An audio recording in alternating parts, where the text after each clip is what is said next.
કે જીવનમાં જો કોઈ એવો બનાવ બની જાય અને આપણી સામે એવો વિકલ્પ આવી જાય, કાં તો આ અને કાં આ.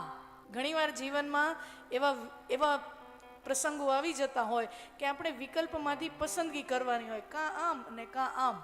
તો વ્યાસજી મને ને તમને કહે છે કે જીવનમાં જો કોઈ એવો વિકલ્પ, એવો પ્રસંગ આવી જાય કે તમને બે વિકલ્પમાંથી એક વિકલ્પ પસંદ કરવામાં આવે કે ગંગામાં જાઓ, ગંગા સ્નાન કરવા, અથવા કાશીમાં જાઓ, વિશ્વનાથના દર્શન કરો, અન્નપૂર્ણાના દર્શન કરો, કાલ ભૈરવ દાદાના દર્શન કરો, અથવા તો દેવી ભાગવતનું શ્રવણ કરો, કથાનું શ્રવણ કરો.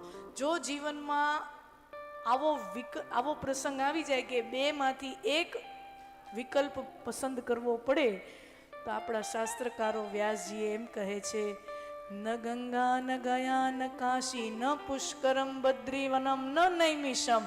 જો આ બધાયમાં દર્શન કરો અથવા તો કથા સાંભળો, બેમાંથી એક વિકલ્પ કરવાનો હોય તો ગંગાજીને દૂરથી પ્રણામ, કાશીને દૂરથી પ્રણામ, બદ્રીનાથને દૂરથી પ્રણામ અને કથાનું શ્રવણ કરજો. બધાય તીર્થોનો લાવો, બધાય તીર્થોનું પુણ્ય આ કથાના શ્રવણથી મળી જશે. વ્યાસજીનું કથન છે.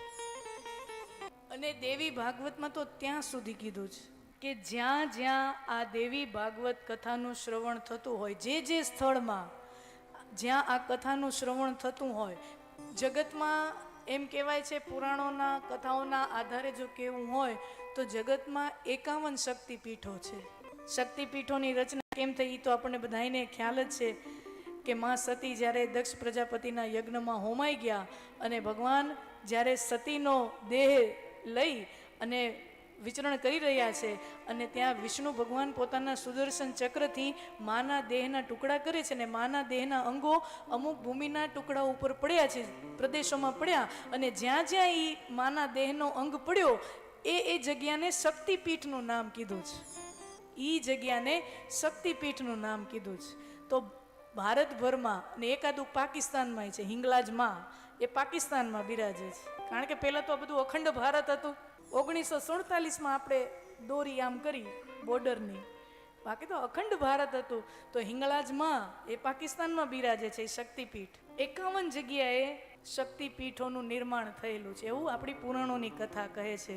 પણ અહીંયા વ્યાસજી એવું કહે છે કે જ્યાં જ્યાં દેવી ભાગવત કથાનું શ્રવણ થતું હોય, અનુષ્ઠાન થતું હોય, એ તમામ જગ્યાએ શક્તિપીઠોનું નિર્માણ થઈ જાય છે.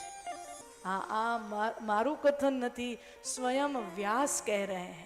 અને માત્ર આ મંડપ નહીં, આ કથા દેશ પરદેશમાં જોવાતી હશે, એ જ્યાં જ્યાં આ કથા સંભળાતી હશે, તમારા અમુક સ્વજનો પણ અમુક આવ્યા નહીં હોય, પરિવારના જણા ઘણા બધા મુંબઈ હશે, પાછા કોઈને કોઈ કારણોસર નહીં પહોંચ્યા હોય, અથવા બીજા ગામ હશે, આ તે, તો એ જ્યાં જ્યાં આ કથાનું શ્રવણ કરી રહ્યા છે ત્યાં ને ત્યાં શક્તિપીઠનું નિર્માણ થઈ જાય છે. એવું શાસ્ત્રકાર એવું નિવેદન કરે છે.